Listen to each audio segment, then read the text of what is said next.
Gambit Chads, what happens when an unstoppable force meets an immovable object? That happened this past weekend when in the yearly Blitz Arena, my BUSCH-GASS Gambit took on the king of Lichess. William Grave, the Gambit man, takes his seat at the board. E4, E5, Knight F3, Bishop C5. The BUSCH-GASS Gambit on the board. On with the Gambit classes.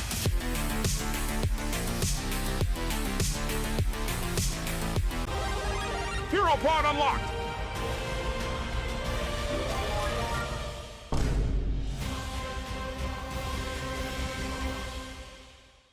What is the BUSCH-GASS Gambit? And who is the king of Lichess? It is none other than Grandmaster Sergey Zygalko.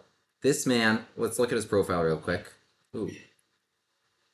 This man is first in bullet, or third in bullet at the moment, but he's usually first in bullet. And in Ultra Bullet, also top 3, as you can see his rank here. He leads in all these other variants. Chess 960 first, King of the Hill first, 3-check first. He's usually top in the Lichess rankings. You can see here, read a post about him. Why isn't he mentioned in the same bullet cluster as Magnus Carlsen, Hikaru Nakamura, Alireza Firouzja, Andrew Tang, Daniel Naroditsky, Sergey Zygalko, possibly the most talented bullet player right now.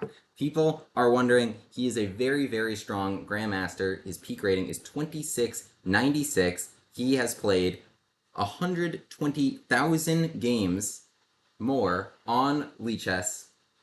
He's the king of Lichess. Look at all these trophies. Look at all these trophies. So he was in the yearly Blitz Arena, as was I, and we were matched against one another. And you can see, after his first move, his time gets cut in half.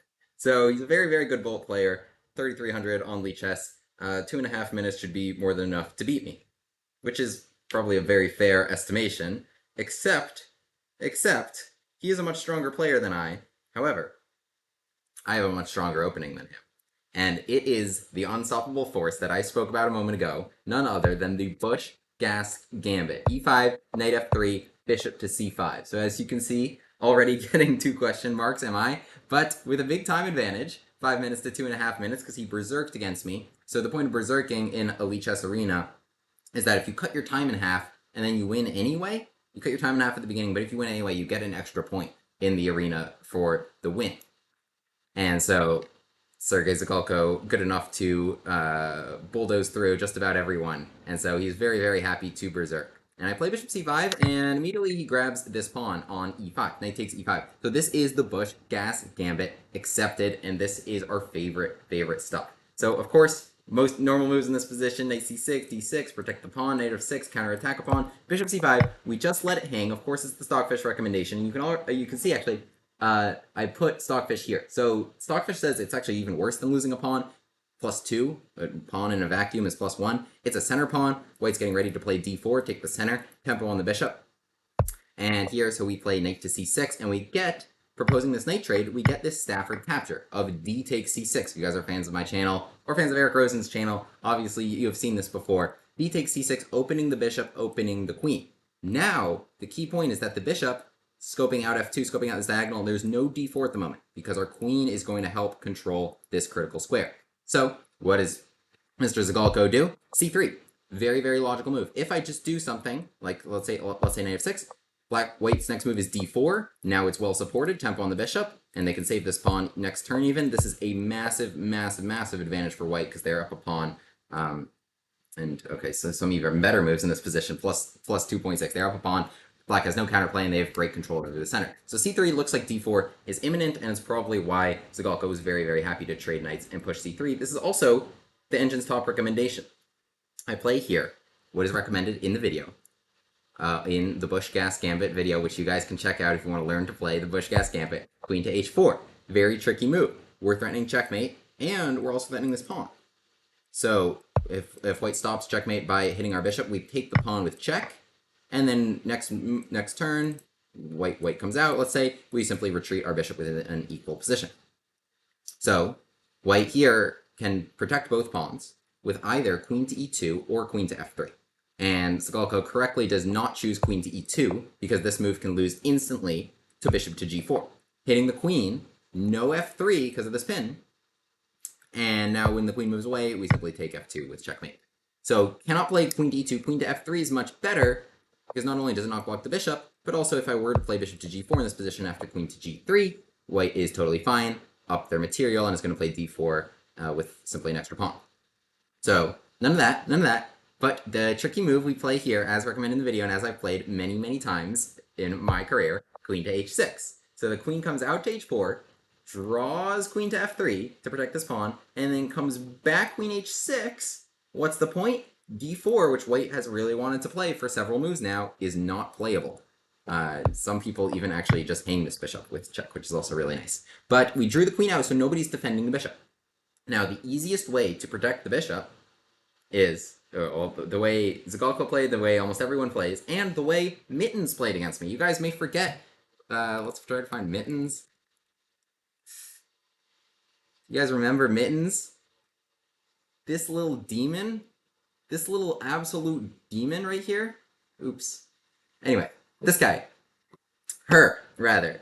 Mittens, I believe I am the only one to beat Mittens without cheating, without the assistance of Stockfish. Mittens tore through even the top players in the world, but you can find my game against Mittens. It was in this line where I beat Mittens, and Mittens played this move, bishop to c4. Bishop to c4 looks really, really logical, and you'll note it is the first mistake white has, decreasing their advantage from plus 2.3 to plus 1.1, according to Mr. Fish over here. Bishop to c4 looks very, very logical, because it targets f7, threatening almost checkmate, and after we play knight f6, white castles, and they're like, great, I castle, I'm defending this bishop, I'm really, really, actually, for real, going to play d4 this time, and it's going to be really, really bad for you, because I'm going to attack your queen, I'm going to attack your bishop, I take the whole center, I'm castled, you're not, I'm up a pawn. So, however, I will get back to this position and point out what white should have played instead of bishop to c4. But Mittens and Sergei Zagalko and almost everyone who plays this plays bishop to c4 in this position, so it's really, really fun stuff. So knight f6 castles. Now, we're done with this diagonal. We're done with this diagonal. f2 is defended, it's defended, it's defended. d4 is actually coming for real this time, and that's going to be very bad. Attacking our queen, attacking our bishop. We have another diagonal that we like. Bishop to d6, how about that target? How about that target on h2? Tricky, tricky stuff. Okay, of course, d4 is obviously not possible. We're threatening checkmate in this position. White here has a few options. So there's h3 and there's g3. e5 is playable, but it doesn't do what you think, because if you now try to make a pin here, or like a pin here, I'm still going to just take h2. So it really just throws away white's extra pawn. In the game, Zagalko played h3 against me. g3 is also playable. And after g3, bishop to g4, the thing is, this is really, really tricky for white, because this queen needs to find a square. If you go to g2, which is the most natural square, then bishop to h3 will win a rook, at minimum. If you go to d3, well then not only are you blocking this pawn, but after long castles, this rook is going to have fun with some discovered attacks on that queen. So the recommended move is actually queen to h1 by the engine. Recommended move is actually queen to h1. Pretty funny stuff. So they really, really still want to play d4, as they have since about move 2 or 3 of this game. We're already approaching move 11. And finally they will. We need to kind of get out of the way, queen h5. We're actually threatening bishop f3, trapping the queen, so we still have some really, really nice compensation. And one thing that you should note in all of these lines, so this is another option for white, one thing you should note in all these lines is just how poorly all these pieces are doing, and just how absolutely useless they are. White is up a pawn, yes, but if we can make the game dynamic and make everything happen now, then they are down a rook, knight, and bishop, because they are not getting those pieces into the game. The only point is c3. I mean, it takes away the nice development. Like, none of these pieces are happy about it. The only point of c3 is if you can get in d4 and finish your development. And we plan to not let that happen. So in the game, my opponent plays h3. So Zagalko playing h3. And as you can see, let's take some note of the time here. 4:56 to 1:50. So I have actually only spent 4 seconds, and he spent 40 at this moment. And here I actually have a decision to make, because there's 2 moves that I reference in the video. And actually, by the way, we're still following the Mittens game. I'll let you know when that deviates. My game against Mittens, I got some pretty solid scalps, if I do say so myself, in this exact line. And black here has a decision to make, because one option, which is very, very appealing, is bishop to g4. Bishop to g4, attacking the queen. Can't take with the queen, you lose the queen. Can't take with the pawn, you lose the king. Right? So bishop to g4 looks like, okay, the queen actually has to move, and none of these options are good. Because queen e3 falls victim to bishop f4. If the queen runs away, then bishop takes h3. The queen needed to defend that, because this is just going to mate them. They have no pieces to help. Otherwise, like if the queen goes to d3, for instance, then after simply castles, this rook is going to kill that queen. Queen needs to step away, after which bishop takes h3, kills them once again. So the white has one move, and I figured Zagulko would find it. It's very, very tricky, but it's this move d4. d4, threatening to take our queen. So it is a counter threat, and the point is now if we just step up with our queen, then queen d3, queen is actually quite safe here. There's no rook able to hit it, and the queen will successfully support this pawn against bishop takes h3 tactics. And black here is kind of without a threat, and white is actually threatening this move e5. So the move here for black, this is a bit of a crazy line, but the move here for black is take f3, take h6, right? So white's up a pawn, but now is not up a pawn. And if they'd like to be up a pawn still, because now both queens are hanging, now both bishops are hanging, if they'd like to be up a pawn still, they can take g7, but they should be very, very careful about this, because rook g8, right? This is like an absolute roller coaster of a line. Because, so they're threatening the rook, they're threatening the knight. If they take now f6, then rook takes g2, and all of a sudden these bishops are killing, even without the queen on the board. Look at these bishops. Double check, can't block a double check. King g1 and mate. So look at that rook with some nice patterns there. So in this position, white should play here f3, and then here, and then takes, and then takes, and then some more craziness to finish off this line. I believe it's f5, bishop e6. They can grab this pawn, and some fun variation here that white could play to hang on to the pawn. Black here has some compensation, but white needed to find a series of only moves, including this other tricky move, f3, to not lose a bishop in this position, and then also to not lose a king. Regardless, that's not what happened, because I chose not to play bishop to g4, but rather the move I played against Mittens. I played in this position bishop to f4. Bishop to f4, again, frustrating white, no d4. No d4, because that bishop is hanging. Now we have two attackers on that bishop. Mittens played against me, actually, also not a good move, but at least a better move than Zagulko played, actually. But this is, I mean, that's absolutely not an insult, because the top move for white, and again, I'll revisit all the things that I believe white should have done at the end of this video. But the top move for white, Mittens played this move g3.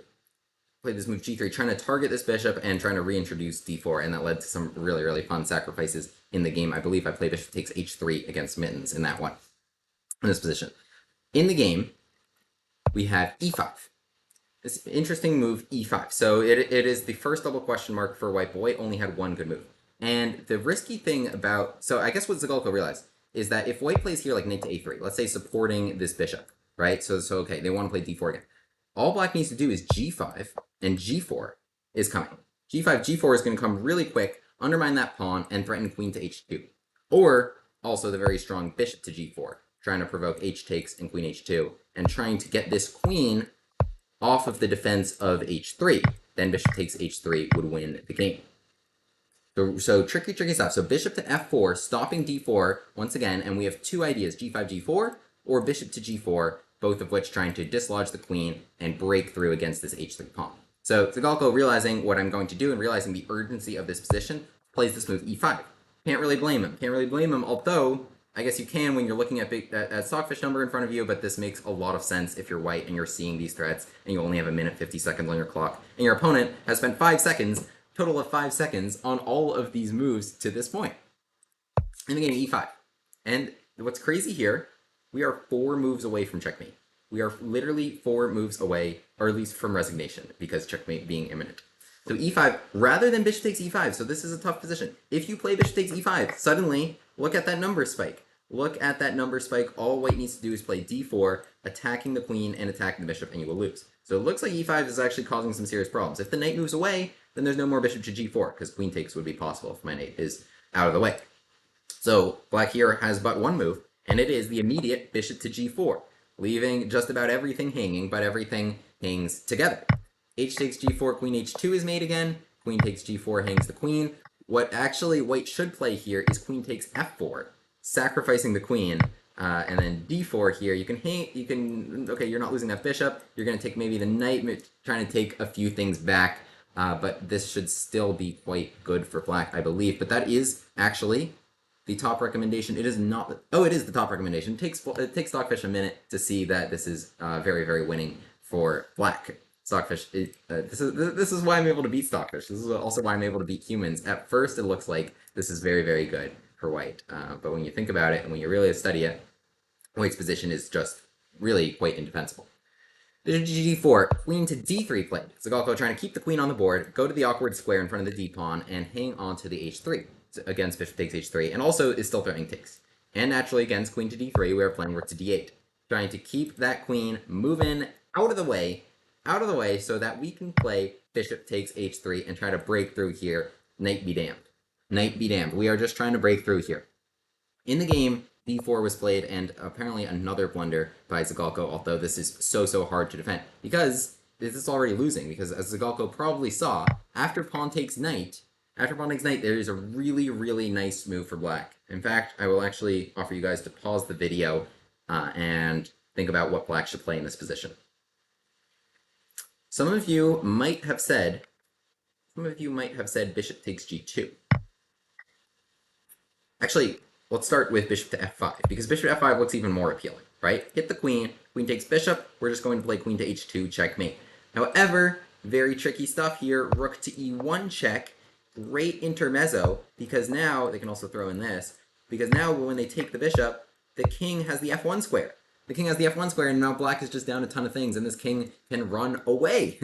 Crazy stuff happening here. Absolutely wild. It's just an absolutely bananas position. Okay, so not bishop f5. There's also bishop takes g2, and you're like, if you recommended that, you'd be like, okay, this check is not doing anything. We're gonna run away. We're gonna either checkmate you on h2 or on h1.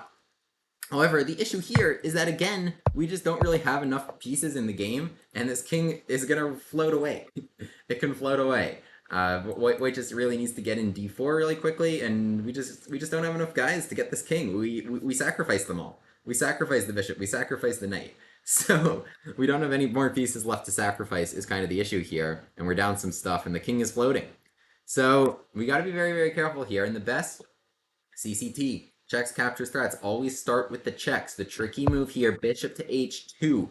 We have to start with bishop h2 to prevent the intermezzo of rook d1, because this is check. So if you take it, check, and we win the queen and the game.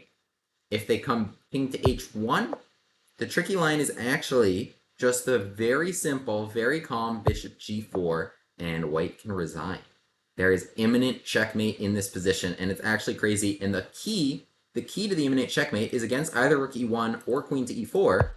We can play bishop to e5, check, blocking the check, giving our own check. Really nice stuff, and it's just gorgeous to see how the bishops and the queen are working together here. It's just such beautiful geometry. So check, king g1, check, mate with the bishop guarding e2 in this line. g3 looks like it may save white's day, offering this square, but we brought the bishop to the perfect square. Not only does it cover e2, but it also can come to f3, mate in 1. d4, there's a discovered attack, hit the base of the discovered attack. Well, again, the bishop can get in the way. It got in the way on e5 last time. It can get in the way on f4, blocking that bishop, saving the queen for a moment for her to deliver mate. So this position is just imminent checkmate for black.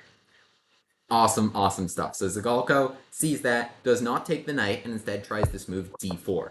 Finally, move 13. He's wanted to play this for almost the entire game. Gets in d4. Unfortunately for him, he will have to resign in one move, because this position, as you see here, is actually -9. But it is a very precise -9. It is a very precise -9, because black, okay, at this instant the material is equal, but I've got a few things hanging, my king's in the middle, and I got some problems along this diagonal. And you have to be very careful here, because if you play, let's say, bishop to f5, bishop to f5 looks very appealing. Hits the queen, and you want to play checkmate. However, bishop takes f4, and here white is winning, I believe, because they are hitting the queen, they are not getting checkmated, and they are totally fine. If you play the same bishop to h2, then again king takes h2, I believe, is playable, because your queen is hanging again. So this is the point of d4. It hits the queen and causes problems along this diagonal right away. However, with the knight on the board, this line is a little bit different, and we are able to play with bishop takes f4 being threatened, so we need another threat other than queen to h2. We are able to play bishop takes g2, a beautiful end to this game that I played here. And because we are threatening queen to h2 and queen to h1, this position is winning. But it's quite tricky. So if they take this, we have queen to h1 checkmate. If they play f3, then I believe we have a number of ways to finish this off, including just the simple queen to h2. and any bishop move taking the queen that's unprotected there. So neither of those are options. King takes g2. This is quite interesting, and so this happened in the game. This happened in the game. I'm actually not sure what is even recommended for white here. Okay, it is f3 and then losing the queen in this line. So yeah, that's how we got to -15. King takes g2. Again, you need to be very precise if you're black. You need to be very precise. I'll offer you guys to pause the video one more time. Not queen to h2. After king to f3, this guy's going to escape. He's going to escape. He's running. All of a sudden, you got to be very, very careful when you're attacking, when you're sacrificing things, because if the king makes it, then you're just down material. And this king is actually going to make it. If you can throw in one more check here, they can actually just take this. Don't run out of things to sacrifice. Don't run out of things to sacrifice. These pawns can actually shield the king as much as sufficiently, at least. So the precise move here is queen to g5 check, after which Zagolko resigns. The issue for him is that king to f3, this is mate, and the difference between this line, this is an important distinction, the difference between this line and this line after pawn takes f6, d4, so we saw bishop to h2 worked because there was no issue on this diagonal in this line. But if we play bishop takes g2 and queen to g5 here, king to f3, we don't have a knight to help us. Remember, they took that, so we don't have queen g4 mate, and this king is actually safe enough. It's safe enough on f3. So we can't play it quite like that, right? So after d4 here, bishop takes g2, king takes g2, queen g5, king to f3 gets actually checkmated in 1 because we still have the knight on the board. We have just enough, guys. The bishop helped us just enough. The rook helped us just enough to detether the queen from h3 for just a moment. Everybody helps us just enough. This position is actually checkmate, and Zagolko resigned right here because if king to h1, we can zigzag our way in. Just check. Check, check. We can zigzag our way all the way down to h2 because that king has no escape. It can't go to f1, f2, and it can never go to f3 also because of that checkmate. So in this position, right here, 14 moves in, the king of Lichess resigned against me. I am certainly not a better chess player than Sergei Zagolko by any stretch, and he berserked against me, but I did play a really, really tricky line, and so that is my point much more than I'm good at chess. My point more is that this line is great. This line is great at chess, much more than anything. It beat Mittens, it beat Zagolko. Let's look at what he should have done. Let's look at what he should have done. So there's two things. There are two things in this position. So there's one in this position, right? Right here, Sergei played e5 against me. And it's because in this position, black here has just played bishop to f4, stopping d4, and targeting the c1 bishop, right? So we pin that pawn once again. And the other issue for white is that if something like knight a3, again, we play bishop to g4, pinning the queen, trying to play queen to h2. So white here needs to play the very precise, Mittens missed this, Zagolko missed this, the very precise, and it's never actually been played in a game before. We have 4 games here, 2 with this, 2 with this. It's rook to e1. Rook to e1, very, very precise move, and the point is that it's prophylactic against bishop to g4 because you can take it and run away. And when we actually can't get the king there. However, it's still a complex and interesting position because black plays g5, g4. So, okay, I can't sacrifice my bishop there, but I certainly want to achieve g4, trying to break through this pawn, still trying to get that check. Really, really interesting dynamic position. But this is what you need to play if you're white. If you're trying to hold big number, if you're trying to hold the big number, this is what you need to play. You need to find these absolutely inhuman defenses. So next time you scream big number, try to actually play it. The other big number play is in this position. I talked about bishop to c4 being a mistake. So here we see the queen to h4 maneuver. After queen f3, the queen is no longer there to defend c1. So we're playing queen to h6, again pinning this pawn, common theme of this line, so there's no d4, right? Because we're threatening otherwise to take the bishop. The best move for white is actually not to play bishop to c4 in the very natural castles to defend the c1 bishop, but rather to defend it right away. You play knight to a3. Strange square for the knight, does absolutely nothing, but does one thing. It gets out of the way for the rook to protect, and now d4 is actually really coming for real this time. I don't have checkmate to threaten on h2. White is not castled.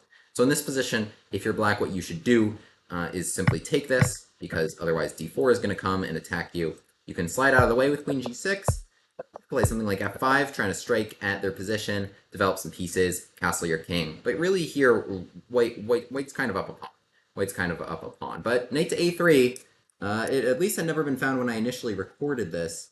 I now see 16 games with it out of 72. But I don't think I've actually ever faced it. I'm not sure. But anyway, Zagalko missed it, and Mittens missed it, and so you guys really should try this line. The last treat I'll give you all is all these funny messages. People are very interested in any game Zagalko loses on Lichess. It is not a common occurrence. So these very funny messages. Wow, amazing game.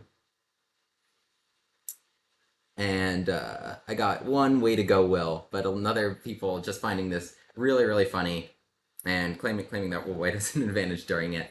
But yes, this was a really funny game. Be sure to check out the original BUSCH-GASS Gambit video and the video I played against Mittens. Really fun stuff. Hopefully you guys are convinced and will be playing the BUSCH-GASS Gambit as well. Works against the Zagalko. It'll work against the 1500s. You play on Lichess.